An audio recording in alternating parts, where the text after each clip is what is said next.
মধ্যে আমি দুটো সেশন, মানে প্রথমে একটু ব্রেকফাস্ট করে তারপরে একটা সেশন নিয়ে তারপরে লাঞ্চ করে তারপরে আবার আরেকটা সেশন নিয়ে ছেড়ে দিলে ওরা মামা বাড়িতে গিয়ে থাকতে পারবে, পরের দিন বেরিয়ে যাবে। এবং সেটাই হয়েছে।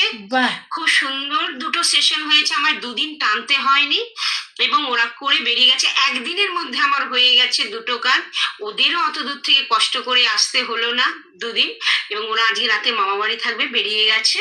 এবং ওরা কালকে আবার ভোরের ট্রেন ধরে একদম আবার বর্ধমান চলে যায়। মানে এই কাজটা আমি পিছিয়ে রাখছিলাম, কিন্তু থার্সডেতে আমার মনে হলো কেন আমি করে ফেলি, আমারও তো এনার্জিটা চলে আসবে আমার কাছে। একদম এবং দুদিন একদিন এবং পরেও এরপরে এমনিও আমার কন্ট্যাক্টও বাড়ছে এর মধ্যে, গত দুদিন দেখছি।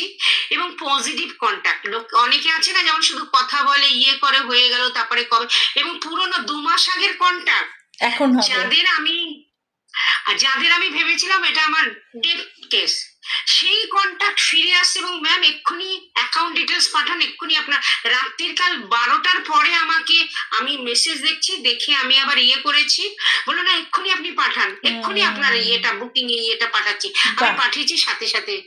বাহ বাহ মানে বুঝতে পারছি ফ্লোটা, মানি এনার্জিটা সাংঘাতিক একদম কাজ করছে, আমি বুঝতে পেরেছি। এবং আমার যে প্রোকাস্টিনেশনটা ওটা একদম ক্লিয়ার করে দিয়েছি।